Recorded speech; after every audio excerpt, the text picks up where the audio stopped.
എല്ലാവർക്കും നമസ്കാരം. ലിഖ യൂണിയൻ 24-25 നടത്തുന്ന ഒരു വലിയ കലാമാമാങ്കമാണ് ഇന്ന് മുതൽ ഇവിടെ ആരംഭിക്കാൻ പോകുന്നത്. 3 സ്റ്റേജുകളിലായി നടക്കുന്ന കലാമത്സരങ്ങൾ ഈ ക്യാമ്പസിൻ്റെ എല്ലാ അർത്ഥത്തിലുമുള്ള ഒരു ആഘോഷമായി മാറണം എന്ന് ഞാൻ ആദ്യമേ ആശംസിക്കുന്നു. ഒരു കലോത്സവം എന്നുള്ളത് പ്രതിഭയുടെ അല്ലെങ്കിൽ സർഗാത്മകതയുടെ വലിയ രീതിയിലുള്ള തുറന്നുകാട്ടലുകൾക്ക് സാധ്യതയുള്ള ഒരു വലിയ ആഘോഷം തന്നെയാണ്. സ്വാഭാവികമായും നമ്മളൊക്കെ മനുഷ്യരാണ് എന്ന് പറയുന്നതും ചിന്തിക്കുന്നതും ഒക്കെ തന്നെ ഇത്തരത്തിലുള്ള കാര്യങ്ങൾ നമുക്കുള്ളത് കൊണ്ടാണ്. അല്ലെങ്കിൽ നമ്മളൊക്കെ ഭൂമിയിലെ മറ്റ് ജീവികളെ പോലെ മാറുമായിരുന്നു, അല്ലെങ്കിൽ അങ്ങനെ ആവാം. അപ്പോൾ അത്തരത്തിലുള്ള കാര്യങ്ങളിലേക്കുള്ള കൂടുതൽ പ്രവർത്തനങ്ങൾ കല എന്നും സംസ്കാരത്തെ ഉണ്ടാക്കുന്നു, സംസ്കാരം മനുഷ്യരെ നന്നാക്കുന്നു എന്നൊക്കെയാണ് നമ്മൾ മനസ്സിലാക്കേണ്ടത്. അപ്പോൾ ഇത്തരത്തിലുള്ളൊരു ഒരു കലോത്സവം ഇവിടെ നടക്കുമ്പോൾ അതിന് മാനേജ്മെൻറ്റിൻ്റെ ഭാഗത്തുനിന്ന് എല്ലാവിധ സഹായ സഹകരണങ്ങളും ഇവിടെ ഉണ്ടാവണം. അത് ഞാൻ ഉറപ്പ് നൽകുന്നു. ഈ തോരണമൊക്കെ ഞങ്ങൾ നൽകിയതാണ്, അതൊക്കെ ഇവിടെ തൂക്കിയിട്ടുണ്ട്. പിന്നെ അതോടൊപ്പം തന്നെ നമുക്കിനി ഭാവിയിൽ അച്ചീവേഴ്സ് ഡേ വരാനുണ്ട്. അതോടൊപ്പം ഒരു കാര്യം കൂടെ പറയാനുള്ളൊരു അഭ്യർത്ഥന കൂടി പറയാനുള്ളത്, ഞാൻ നേരത്തെ പ്രിൻസിപ്പലോട് സംസാരിച്ചിരുന്നു. മെയ് 8, 9, 10 തീയതികളിൽ മാഹിയിൽ ഞങ്ങളുടെ നേതൃത്വത്തിലൊരു ഫുഡ് ഫെസ്റ്റ് നടക്കുന്നുണ്ട്. കഴിഞ്ഞ തവണ നമ്മുടെ കോളേജ് ഒരു ദിവസം അവിടെ ഡാൻസും പാട്ടും പരിപാടിയൊക്കെ ചെയ്തതായിരുന്നു. വലിയ വേദിയാണ്, ഒട്ടനവധി ആളുകൾ പങ്കെടുക്കുന്ന പരിപാടിയാണ്.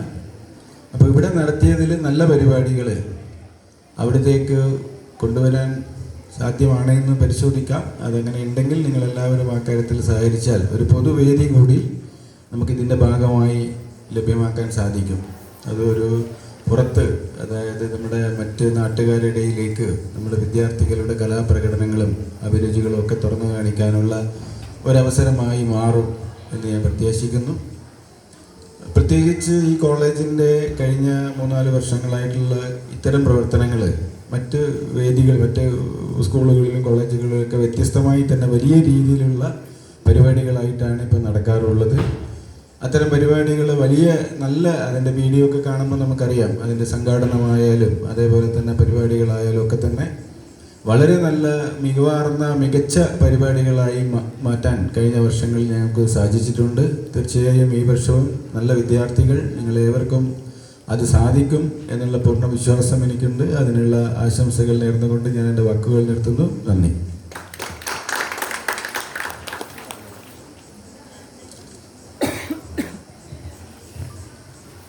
എല്ലാവർക്കും നമസ്കാരം. ഞാൻ കഴിഞ്ഞ ദിവസം പറഞ്ഞത് തന്നെയാണ് വീണ്ടും പറയാനുള്ളത്. നമ്മൾ മുൻകാലങ്ങളിലൊക്കെ ഒരു ഹാഫ് ഡേയിലൊക്കെ ഒതുങ്ങി നിന്ന ഒരു പരിപാടിയാണിത്. നിങ്ങളെ നമിത ടീച്ചറൊക്കെ ഇവിടെ ഫസ്റ്റ് ബാച്ച് ആയിരിക്കുമ്പോഴാണ് ഞാനിവിടെ വരുന്നത്. അപ്പോൾ അവരോട് ചോദിച്ചറിയാം, ഒരു 1 ഡേ അല്ലെങ്കിൽ ഒരു ഹാഫ് ഡേയിലായിരുന്നു ഫൈൻ ആർട്സ് ഒക്കെ ഉണ്ടായിരുന്നത്. അവിടെ നിന്ന് ഇത് ഇത്രയും വലിയ കൂടുതൽ ദിവസങ്ങളും കൂടുതൽ പരിപാടികളും ഒക്കെ ആയിട്ടുള്ള, കൂടുതൽ ഐറ്റംസ് ഒക്കെ ആയിട്ടുള്ളത്, ഇത്രയും വലിയ പരിപാടിയായിട്ട് ഇത് രൂപാന്തരം പ്രാപിച്ചത് തീർച്ചയായിട്ടും നിങ്ങളുടെ മാത്രം കഴിവ് കൊണ്ടാണ്, നിങ്ങളിൽ നമുക്കുള്ള വിശ്വാസം കൊണ്ടാണ്. അതിൽ എസ്പെഷ്യലി നിങ്ങളുടെ ഇപ്പോൾ ഇവിടെ ഇരിക്കുന്ന സെക്കൻഡ് ഇയേഴ്സിൻ്റെ സൂപ്പർ സീനിയേഴ്സ് ആയിട്ടുള്ള കുട്ടികൾ ഇവിടെ നിൽക്കുന്നുണ്ട്, കുറേ ജഡ്ജസ് ഒക്കെ. അപ്പോൾ അവരൊക്കെ ഉള്ള ഒരു സമയത്ത് നമ്മൾ കണ്ട ഫൈൻ ആർട്സിൽ നിന്നാണ് ഇത് ഇത്രയും ദിവസം കൂടുതൽ നമുക്ക് ചെയ്യാൻ പറ്റും എന്നുള്ള ധൈര്യത്തിലേക്കൊക്കെ നമ്മൾ വന്നത്. ഓരോ വർഷം കൂടുന്തോറും ഇതിൻ്റെ ഗാംഭീര്യം കൂടിക്കൂടി വരികയാണ്. ഇപ്പോൾ കഴിഞ്ഞ വർഷങ്ങളിലൊന്നും ഇത്തരം സെറ്റപ്പ് ഒന്നും ഉണ്ടായിരുന്നില്ല. അതായത് ഡെക്കറേഷൻ കാര്യങ്ങളിലൊന്നും ഇത്രയും കൂടുതൽ കാര്യങ്ങൾ ഉണ്ടായിരുന്നില്ല, ഐറ്റംസ് ഇത്ര കൂടുതൽ ഉണ്ടായിരുന്നില്ല. ഓരോ വർഷം പോകുന്തോറും നമ്മളിതിൽ വല്ലാതെ ഡെവലപ്പായി വരികയാണ്. ശരിക്കൊരു കേരളത്തിലൊക്കെ കാണുന്ന ഒരു കലോത്സവം രീതിയിലേക്കൊക്കെ നമ്മളുടെ പ്രോഗ്രാമുകൾ മാറിക്കൊണ്ടിരിക്കുകയാണ്. അതിൽ നമുക്ക് വളരെ സന്തോഷമുണ്ട്. അതുകൊണ്ടാണ് നമ്മൾ ഇത്രയും ദിവസങ്ങളൊക്കെ ഇതിനു വേണ്ടി തരുന്നതും. വലിയ അത്യാവശ്യം ഈ മുൻകാലങ്ങളിൽ നിന്ന് വ്യത്യസ്തമായിട്ട് കൂടുതൽ ഫണ്ടൊക്കെ നമ്മൾ ഇതിലേക്ക് ചെലവഴിക്കുന്നത്. പിന്നെ ഇപ്രാവശ്യം കണ്ട കുറേ വ്യത്യാസങ്ങൾ എന്ന് പറഞ്ഞാൽ, ഇംപ്രൂവ്മെൻറ്റ്സ് എന്ന് പറഞ്ഞാൽ, അപ്പാർട്ട് ഫ്രം ദി ഡെക്കറേഷൻ, നിങ്ങളുടെ ഈ സ്റ്റാളുകൾ, ഈ ഒരു ലോഗോ റിവീലിംഗ്, ലോഗോ ആണോ പേരാണോ, പേര് റിവീൽ ചെയ്തത് ഒക്കെയാണ്. അപ്പോൾ അതിൽ എടുത്തു പറയേണ്ട കുറേ ആളുകളുണ്ട്. എല്ലാ വർഷവും പല വർഷങ്ങളിൽ യൂണിയൻ, ദി ബെസ്റ്റ് യൂണിയനും ഉണ്ട്, ദ വേസ്റ്റ് യൂണിയനും എല്ലാം ഞാൻ ഇവിടെ കണ്ടിട്ടുണ്ട് ഞാൻ വന്നതിൻ്റെ ശേഷം. ബട്ട് അതിൽ യൂണിയൻ എങ്ങനെയൊക്കെയായാലും ഫൈൻ ആർട്സ് സെക്രട്ടറിമാർ നല്ല ഗംഭീരമായിരിക്കും എല്ലാ വർഷവും. ഇപ്പോഴും യൂണിയനും ഫൈൻ ആർട്സ് സെക്രട്ടറിയും കൂടെ ഒരുപോലെ മികച്ച് നിൽക്കുമ്പോൾ ഓഫ് കോഴ്സ് പരിപാടിയുടെ മാറ്റ് നല്ലോണം കൂടുന്നതായിരിക്കും. അപ്പം അങ്ങനെ കഴിഞ്ഞ കാലഘട്ടങ്ങളിലെല്ലാം ഉണ്ടായിരുന്ന ഫൈൻ ആർട്സ് സെക്രട്ടറിമാരുടെ ഒപ്പം നിൽക്കാൻ പാകത്തിന് നമ്മളുടെ ഈ വർഷത്തെ ഫൈൻ ആർട്സ് സെക്രട്ടറിയും എല്ലാ കാര്യവും, ഞാൻ പാതിരാത്രി 1 മണിക്കൊക്കെ ആദ്യം എനിക്ക് റിപ്ലൈ അയക്കും ഞാൻ എന്തെങ്കിലും കാര്യങ്ങളൊക്കെ ചെയ്യാൻ പറഞ്ഞിട്ടുണ്ടെങ്കിൽ. സാധാരണ നമ്മൾ യൂണിയനിലായാലും അല്ലാത്തവരായാലും കുട്ടികളോട് എന്തെങ്കിലും കാര്യം പറയുമ്പോൾ അവർ അത് പിന്നെ ചെയ്യാം, അല്ലെങ്കിൽ ഒരു മുടക്ക് പറയും, അല്ലെങ്കിൽ അതിൽ ഡിഫിക്കൽട്ടിയാണ് ആദ്യം പറയുക. അപ്പം എന്നോട് പക്ഷെ എൻ്റെ ഒരു രീതി എന്ന് പറഞ്ഞാൽ ഞാൻ ആദ്യം അത് ചെയ്യാന്ന് പറഞ്ഞിട്ട് പിന്നെയാണ് അതിൻ്റെ ഡിഫിക്കൽട്ടി വരുള്ളൂ. ആ ഒരു കാര്യത്തിൽ ആതിര എക്സാക്ട്ലി ഞാൻ ചെയ്യും പോലെയാണ് എന്നോട് പറയാറ്. ആതിര എടുത്ത ഉടനെ പറഞ്ഞാൽ ഓക്കെ മിസ് ചെയ്യാം മിസ്, ചെയ്തിരിക്കും. അത് ചെയ്തിട്ടൊന്നും ഉണ്ടാവില്ല, തുടങ്ങിയിട്ട് പോലും ഉണ്ടാവില്ല. പക്ഷെ എന്നോട് പറയാം എല്ലാം സെറ്റാണ് മിസ്. പിന്നെയാണ് അവിടെ അതിൻ്റെ കാര്യങ്ങൾ ചെയ്യാം. പക്ഷെ ഞാൻ പറഞ്ഞ സമയത്തിന് പറഞ്ഞ സാധനം തരും. ഏത് കാര്യമായാലും ശരി, ഏതൊരു ഫ്രം ദി ബ്രോഷറിൻ്റെ കാര്യമായാലും ശരി, ലിസ്റ്റിൻ്റെ കാര്യമായാലും ശരി, ഓഫ് സ്റ്റേജ് നിങ്ങൾക്കറിയാം 1 മാസമായി ഇവിടെ ഓഫ് സ്റ്റേജ് നടക്കുന്നു. അതിൻ്റെ സ്കോറാണ് അവിടെ ബോർഡിൽ എഴുതി വെച്ചിരിക്കുന്നത്. അപ്പോൾ ആ സമയം തൊട്ട് എന്ത് കാര്യം പറഞ്ഞാലും വേഗം ചെയ്യും ആതിര. അപ്പോൾ അങ്ങനെയുള്ള ഒരു ഫൈൻ ആർട്സ് സെക്രട്ടറിൻ്റെ നേതൃത്വത്തിൽ യൂണിയൻ മെമ്പേഴ്സ് ഒപ്പത്തിനൊപ്പം നിന്നുകൊണ്ട് അതിലും കൂടുതൽ ഒപ്പത്തിന് മറ്റുള്ള വിദ്യാർത്ഥികളും കൂടി നിൽക്കുന്ന ഒരു ഫൈൻ ആർട്സ് ആണ്. അതുകൊണ്ട് ഇത് വലിയ സക്സസ് ആവും എന്നുള്ളതിൽ എനിക്കൊരു ഡൗട്ടും ഇല്ല. പിന്നെ രണ്ടാമത് എടുത്തു പറയേണ്ട ഒരാൾ കൂടെ ഉണ്ട് ഇപ്രാവശ്യത്തെ ഫൈൻ ആർട്സിൻ്റെ സക്സസ്സിലേക്ക്, നമ്മളുടെ നൈജി മിസ്. എൻ്റെ ഏറ്റവും കൂടുതൽ ചീത്ത കേട്ടിട്ടുള്ള ഒരു സ്റ്റാഫ് ആരാന്ന് വെച്ചാൽ നൈജി മിസ്. എപ്പോൾ എനിക്ക് എന്തെങ്കിലും ചെയ്യാൻ പറയാനുള്ള സാധനം ചെയ്ത് വെച്ചിട്ടേ മിസ് വരുള്ളൂ. അപ്പോൾ ബട്ട് ഓരോ പ്രോഗ്രാമിലും മിസ് ഇങ്ങനെ ഇമ്പ്രൂവ് ആയിക്കൊണ്ട് വരികയാണ്. ആദ്യമൊക്കെ നമ്മളെ വുമൻസ് സെല്ലിൻ്റെ ഇതായിരുന്നു, അത് ഞാൻ പറഞ്ഞാൽ മാത്രം പ്രോഗ്രാം ചെയ്യാന്നുള്ള പോലെയായിരുന്നു.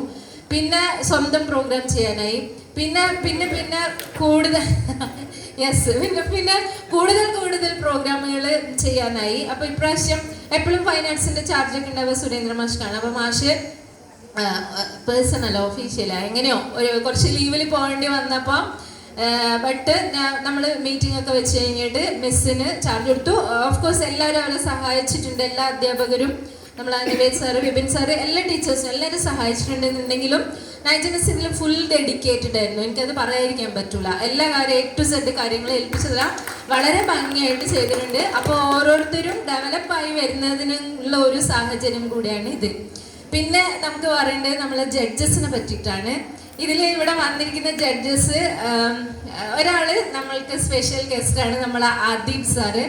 അപ്പുറത്തെ കമ്മ്യൂണിറ്റി കോളേജിൽ മാഷായിരുന്നു. 3 വർഷമായിട്ട് കണ്ടിന്യൂസ് ആയിട്ട് നമ്മൾ മാഷെ ജഡ്ജായിട്ട് വിളിക്കുന്നുണ്ട്. വളരെ സഹകരിച്ച് വളരെ കൂളായിട്ട് ഒരു പ്രോബ്ലം ഇല്ലാതെ, ആൻഡ് വലിയ കലാകാരൻ കൂടിയാണ്. സാറിൻ്റെ സുഹൃത്തിൻ്റെ മകനാണെന്ന് എടുത്ത് പറയാൻ പറഞ്ഞു എന്നോട്. അല്ലാന്നല്ല പറഞ്ഞ കൊറിയോഗ്രാഫി എല്ലാം അടിപൊളിയായിട്ട് ചെയ്യുന്ന ആള്. പുള്ളി കുറെ യൂട്യൂബ് ചാനൽ കാര്യങ്ങളൊക്കെ ഉണ്ട്. അപ്പൊ അതുകൊണ്ട് തന്നെ വളരെ നന്നായിട്ട് പാടും. ഞാൻ പാട്ട് കേട്ടിട്ട് മ്യൂസിക് ഇതെല്ലാം ഞാൻ കണ്ടിട്ടുണ്ട്. അപ്പോൾ എന്തെങ്കിലും ഒരു പരിപാടി ഉണ്ടെങ്കിൽ അതിൻ്റെ ശാസ്ത്രീയമായിട്ട് പറയാൻ എനിക്കൊന്നും അറിയില്ല, എനിക്ക് ആസ്വദിക്കാൻ മാത്രമേ അറിയുള്ളൂ. ബട്ട് അത് വളരെ ശാസ്ത്രീയമായിട്ട്, എന്നാൽ ആർക്കും പ്രശ്നമൊന്നുമില്ലാതെ വളരെ നന്നായിട്ട് അതിൻ്റെ ക്രൈറ്റീരിയ എല്ലാം പറഞ്ഞ് നിങ്ങളെ വല്ലാണ്ട് പ്രോത്സാഹിപ്പിക്കുന്ന ഒരു ജഡ്ജാണ്. അപ്പോൾ സാറിനെ നമ്മൾ ഈ പരിപാടിയിലേക്ക് നമ്മൾ വെൽക്കം ചെയ്യണം. നല്ലൊരു കൈയ്യോട് കൊടുത്തോ. 3 years ആയിട്ട് നിങ്ങൾക്കറിയാം പുറത്തുള്ള ജഡ്ജസ് വലിയ പൈസയൊക്കെ വാങ്ങുന്നുണ്ട്. ഇത് നമ്മളോടുള്ള സ്നേഹം കൊണ്ട് വരുന്നതാണ്. നമ്മൾ ഒരു ചോറ് ചായയൊക്കെയാണ് കൊടുക്കലല്ലാതെ വലിയ റെമ്യൂണറേഷൻ ഒന്നും കൊടുക്കാണ്ട് ഫുൾ ടൈം നമുക്ക് വേണ്ടി നമ്മളോട് സഹകരിച്ചുകൊണ്ടിരിക്കുന്ന ഒരു ജഡ്ജാണ് നമ്മളുടെ മാഷ്. പിന്നെ നമ്മളുടെ അങ്ങനെ പിന്നെ നമ്മളെ സ്വന്തം നിതിൻലാൽ സാറ് നിങ്ങൾക്ക് അറിയാം, കുറച്ച് ദിവസമേ നമ്മളെ കൂടെ ഉണ്ടായിരുന്നുള്ളൂ. വണ്ടർഫുൾ പേഴ്സണാലിറ്റി, നല്ലൊരു I mean good human. Apart from that വലിയ കലാകാരനാണ്. നിതിൻ ലാൽ സാറെ പാട്ട് എന്ന് പറഞ്ഞാൽ ഗംഭീര പാട്ടാണ്. വലിയ മാജീഷ്യനാണ്. പിന്നെ നിങ്ങൾ ചോദിച്ചാൽ പുള്ളി നമുക്ക് മാജിക് എല്ലാം പെർഫോം ചെയ്ത് കാണിച്ചു തരും. അതിനുള്ളത്തെ കള്ളത്തരൊക്കെ കണ്ടുപിടിക്കാൻ പറ്റിയിട്ട് നമ്മൾക്ക് നടന്നിട്ടില്ല. നിങ്ങളുടെ മാത്സിൻ്റെ ആതിര ടീച്ചറുടെ മാഷാണ്. മാഷ് ഇപ്പോൾ PhD ചെയ്യാൻ വേണ്ടിയിട്ടാണ് ഇവിടുന്ന് ലീവ് എടുത്ത് പോയിട്ട് PhD ചെയ്തുകൊണ്ടിരിക്കുകയാണ്. ലോ കഴിഞ്ഞ ആളാണ്. അങ്ങനെ ഒരു ഓൾ ഇൻ ഓൾ മിണ്ടാരി പിള്ളേരാ വലിയ ഒരു സംഭവം മാഷാണ്. അപ്പം മാഷും ഇതുപോലെ നമ്മളെ കൂടെ ഉണ്ടാവും ജഡ്ജായിട്ട്. അപ്പോൾ മാഷയും ഞാൻ ഇതിലേക്ക് സ്വാഗതം ചെയ്യാണ്. ഇനിയുള്ള ജഡ്ജസ് എന്ന് പറയുന്നത് അവർ വിചാരം അവർ സുപ്രീം കോടതി ജഡ്ജിയാണെന്നാണ്. കുറച്ച് ജഡ്ജസ് വന്നിട്ടുണ്ട്. രാവിലെ തന്നെ അവർ വന്നപ്പോൾ എന്നെ ഇവിടെ കാണാനിട്ട് എന്നെ അങ്ങോട്ട് വിളിച്ച് ചീത്തയൊക്കെ പറഞ്ഞ് നമ്മളിവിടെ വന്ന് വെയിറ്റ് ചെയ്യുന്നത് കാണുന്നില്ല എന്നൊക്കെ പറഞ്ഞ്. മറ്റാരുമല്ല, നമ്മളെ സീനിയർ സ്റ്റുഡൻസ് ആണ്. അവരുടെ വിചാരം അങ്ങനെയൊക്കെ ആവാനുള്ള കാരണം കൂടെ എനിക്ക് അവരോടുള്ള സ്നേഹവും അവർക്ക് ഇങ്ങോട്ടുള്ള സ്നേഹവും ഒക്കെയാണ്. എൻ്റെ ഏറ്റവും പ്രിയപ്പെട്ട കുട്ടികളാണ് വന്നിരിക്കുന്ന എല്ലാവരും. നമ്മളുടെ നിന്റെ ഉമ്മ നിനക്ക് വേണ്ട, അത് അഞ്ജലിൻ്റെ കല്യാണത്തിന് ഞാൻ പോയിട്ടില്ല, അപ്പം അതുകൊണ്ട് എന്നോട് മിണ്ടില്ല എന്നുള്ള ഒരു പരിഭവം കൂടി ഉണ്ടായിരുന്നു. അതുകൊണ്ടാണ് ഞാൻ ജഡ്ജായിട്ട് വിളിച്ചത്. നമ്മളുടെ ഏറ്റവും പ്രിയപ്പെട്ട അഞ്ജലി, ശ്രേയ, അയന, ഇനി ഒരു ശ്രേയം കൂടെ ഉണ്ട്, ഇവിടെ കാണുന്നില്ല. ഇനി ഒരു ശ്രേയ ഉണ്ട്.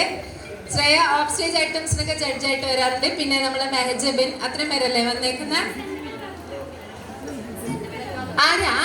ആര്യനെ പറയാതിരിക്കാൻ പറ്റില്ല. ആര്യനെ ഞാൻ പിന്നീട് കൂടുതൽ പരിചയപ്പെടുത്തി തരാം, നമുക്ക് അവസരങ്ങൾ വരും.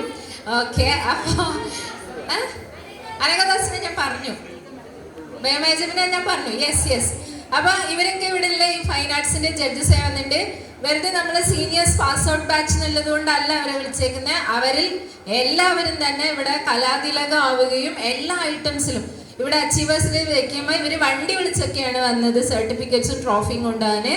അത്രയും കൂടുതൽ നമ്മളോട് അവരെ കഴിവുള്ള കുട്ടികളാണ്. അതുകൊണ്ടാണ് അവരെ നമ്മൾ ജഡ്ജസ് ആയി വിളിച്ചിട്ടുള്ളത്. അപ്പൊ അവരെ സ്വാഗതം ചെയ്യുന്നു. മീഡിയ അല്ല, അത് വെബ്സൈറ്റാണ്. ഓക്കെ, അങ്ങനെ നമ്മൾ മീഡിയനെയൊക്കെ വിളിച്ചിട്ടുണ്ട്. അങ്ങനെ എല്ലാവരെയും ആൻഡ് ഓഫ് കോഴ്സ് ഇവിടെയുള്ള അധ്യാപകരുടെ നേതൃത്വത്തിലാണ് നമ്മളിത് നടക്കാൻ പോകുന്നത്. നമ്മൾ വേരിയസ് കമ്മിറ്റികളുണ്ട്. ആൻഡ് ഞാൻ സ്പെഷ്യലായിട്ട് പറഞ്ഞിട്ടുള്ളത് മീഡിയ ആണ്. മീഡിയൻ്റെ ചാർജ് ഞാൻ കൊടുത്തിട്ടുള്ളത് നമിത ടീച്ചർക്കാണ്. ടീച്ചർ കുറച്ച് ദിവസത്തേക്ക് വേണ്ടിയിട്ട് മാഷ ഗ്യാപ്പിൽ വന്ന ടീച്ചറാണ്. ബട്ട് എൻ്റെ ഫസ്റ്റ് ബാച്ച് സ്റ്റുഡൻസ് ആയിരുന്നു. ഞാൻ ഇവിടെ ജോയിൻ ചെയ്തപ്പോൾ 18-20 ബാച്ചിൽ. അന്നേ അവർ ക്ലാസ്സിലിരുന്ന് പോലും റീൽ ചെയ്യുന്ന, അന്ന് ടിക്ടോക്ക് ഒക്കെ ഉള്ള സമയം തോന്നുന്നുണ്ട്. റീല് കാര്യങ്ങളൊക്കെ വളരെ ഭംഗിയായിട്ട് ചെയ്തുകൊണ്ടിരുന്ന കുട്ടികളാണ്. അങ്ങനെ ഞാൻ കുറേ ടീമുകൾ ഇവിടെ ഉണ്ട്. പ്രോഗ്രാം കമ്മിറ്റികളുണ്ട്, റിഫ്രഷ്മെൻറ്റ്, സ്റ്റേജ് ഡെക്കറേഷൻ, അങ്ങനെ എല്ലാ കമ്മിറ്റികളും ഉണ്ട്. എല്ലാത്തിനും അധ്യാപകരാണ് നേതൃത്വം കൊടുക്കുന്നത്. അതുകൊണ്ട് തന്നെ എല്ലാവർക്കും ഒരു നല്ല ദിവസങ്ങൾ, നല്ല ഓണവും വിഷുവും ക്രിസ്മസും എല്ലാം കൂടെ ഒരുമിച്ച് സെലിബ്രേറ്റ് ചെയ്യുന്ന പോലെ ഒരു ഫീലിങ്സ് ഉണ്ടാവാൻ പാകത്തിനുള്ള, നല്ല എൻജോയ് ചെയ്യാൻ പാകത്തിനുള്ള ദിവസങ്ങൾ നിങ്ങൾക്ക് ഞാൻ നേരാണ്. ആൻഡ് ഇതിൻ്റെ ജഡ്ജ്മെൻ്റ് എല്ലാം ഫൈനലായിരിക്കും. ഒരു ബയാസ്ഡും ആയിരിക്കില്ല. ഇപ്പോൾ സീനിയർ കുട്ടികളാണെന്ന് വിചാരിച്ചിട്ട് അങ്ങനെയുള്ള ഒരു ബയാസ്ഡോ ഒരു പ്രോബ്ലംസോ ഒന്നും പോവരുത്. ഞാൻ പറഞ്ഞ പോലെ ഇത് വലിയ നമ്മളൊരു മത്സരമായിട്ട് അല്ല നമ്മൾ കാണുന്നത്. നിങ്ങളെ കഴിവുകൾ തെളിയിക്കാനുള്ള ഒരു വേദിയായിട്ടാണ് നിങ്ങൾ ഇതിനെ കാണേണ്ടത്. അപ്പം എല്ലാവർക്കും എല്ലാവിധ ആശംസകളും നേരുന്നു. എൻജോയ്. മായന എന്തിനാണ് പൊക്കി പറയുന്നത്? കഴിഞ്ഞ പ്രാവശ്യത്തെ ഇപ്പം സാറ് പറഞ്ഞ പോലെ ഇത് കഴിഞ്ഞ പ്രാവശ്യം സാർ ഇപ്പം പറഞ്ഞല്ലോ ഒരു ഫുഡ് ഫെസ്റ്റിൻ്റെ കാര്യം. അതിൽ പോയിട്ട് ഇവിടെ അവതരിപ്പിച്ച ഒരു ഡാൻസ് പരിപാടി കണ്ടിട്ട് അവിടേക്ക് പ്രോഗ്രാമിന് ക്ഷണിക്കുകയും ആ പ്രോഗ്രാം പോയി അവതരിപ്പിക്കുകയും ചെയ്തത് മായയുടെ നേതൃത്വത്തിലാണ്. അതിന് 3rd പ്രൈസ് കിട്ടി. അവിടെ വന്നവരെല്ലാം ഒഫീഷ്യലി ഉള്ള ട്രൂപ്പുകളൊക്കെയാണ് വന്നത്, പെർഫോം ചെയ്യുന്ന. അങ്ങനെ അതിനെന്താ പറയുക, മ്യൂസിക് ബാൻഡൊക്കെ ഉണ്ടാവില്ലേ, അതുപോലെ ഡാൻസ് ടീമുകളാണ് വന്നത്. അവിടെ നിന്നാണ് നമ്മളെ കുട്ടികൾ പോയിട്ട് നല്ല ഗംഭീര ഡാൻസ് ആയിരുന്നു. ഞാൻ കണ്ടുകൊണ്ടിരുന്ന ഡാൻസാണ്. അങ്ങനെ അതുപോലത്തെ ഒരു പരിപാടി വീണ്ടും നിങ്ങൾ ഓർഗനൈസ് ചെയ്യണം. പിന്നെ ഇവിടുത്തെ ഡെക്കറേഷൻ കാര്യങ്ങളൊക്കെ ഇത് വരച്ചത് ആതിര പവിത്രനാണ് അല്ലേ, നമ്മുടെ സ്വന്തം ആതിര പവിത്രൻ. എനിക്ക് തോന്നുന്നു ഓഫ് സ്റ്റേജിൽ കൂടുതൽ പോയിന്റായിട്ട് മുന്നിൽ നിൽക്കുന്നുണ്ടാവണം. പിന്നെ ഈ ഡെക്കറേഷൻ കാര്യങ്ങളൊക്കെ എല്ലാവരുമാണ് ചെയ്തെങ്കിൽ ഇന്നലെ രാത്രി 9:30 വരെ അവിടെ കുട്ടികളുണ്ട്. അത് രേവന്തിൻ്റെ നേതൃത്വത്തിലാണ് ചെയ്ത്. അബിൻ രാജ് അമൽരാജ് ഉണ്ടായിരുന്നില്ല, അബിൻ രാജ് അമൽരാജ് പിന്നെ നമ്മളുടെ രേവന്തിൻ്റെ നേതൃത്വത്തിലാണ്. യെസ്, സെന്തന. അവർക്ക് ഞാൻ രാവിലെ പെർമിഷൻ കൊടുത്തിട്ടുണ്ടായിരുന്നു ഇതൊക്കെ ചെയ്യാനുള്ള ടൈം. അപ്പോൾ അവരാണ് ഇത് ചെയ്തത്. രേവന്ത് വിഷുവിന് വളരെ ഗംഭീരമായിട്ട് പോയിട്ട് ഏതൊക്കെയോ നാട്ടിൽ കൂടെ പോയി മരത്തിലൊക്കെ കയറി കൊന്നപ്പൂ പറിച്ചിട്ട് വന്നു ഇവിടെ ഡെക്കറേറ്റ് ചെയ്യാൻ. പക്ഷെ ഇവിടെ തൂക്കാൻ മറന്നുപോയി, ഇവിടെ എവിടെയോ വെച്ചുപോയി കൊന്നപ്പൂവ്. അപ്പൊ അതും കൂടെ പരിഹരിച്ചുകൊണ്ടാണ് ഇപ്രാവശ്യം തോരണമൊക്കെ വെച്ചിട്ടുള്ളത്. ഇതൊരു വോട്ട് ഓഫ് താങ്ക്സിലേക്ക് പോകുന്നില്ല. ഞാൻ നിങ്ങൾക്ക് നല്ല നിങ്ങൾ ചെയ്ത കാര്യങ്ങൾ നമ്മൾ റെക്കഗ്നൈസ് ചെയ്തിട്ടുണ്ട്. അതിൻ്റെ ഒരു ഇഫക്റ്റ് ഇതിൻ്റെ പരിപാടിയിലെ നിലവാരത്തിലും ഉണ്ടാവുമെന്ന് പ്രതീക്ഷ കാണിക്കാൻ വേണ്ടിയാണ് ഇത്രയും സംസാരിച്ചത്. എന്തായാലും കൂടുതൽ ഇനിയും സമയം കളയുന്നില്ല. അതുകൊണ്ട് നമുക്ക് പരിപാടിയിലേക്ക് തുടങ്ങാം. എല്ലാവർക്കും ഒരു വളരെ ഗംഭീരമായി ആസ്വദിക്കുന്ന കുറച്ച് ദിവസങ്ങൾ ഞാൻ ആശംസിക്കുന്നു. ആൻഡ് സുരേന്ദ്ര മാഷ പറഞ്ഞില്ല, മാഷാണ് എല്ലാ വർഷത്തെ ഫൈൻ ആർട്സും ഗംഭീരമാക്കാറ്. അപ്പോൾ അതുകൊണ്ടാണ് മാഷോട് ഞാൻ എന്തായാലും വന്ന് ജോയിൻ ചെയ്യണം എന്ന് പറഞ്ഞിട്ടുള്ളത്. അപ്പോൾ ഓഫ് കോഴ്സ് ഇപ്രാവശ്യം നമുക്ക് വളരെ ഗംഭീരമായ ഒരു ഫൈൻ ആർട്സ് ആസ്വദിക്കാമെന്ന് വിചാരിക്കുന്നു. എല്ലാവർക്കും ആശംസകൾ.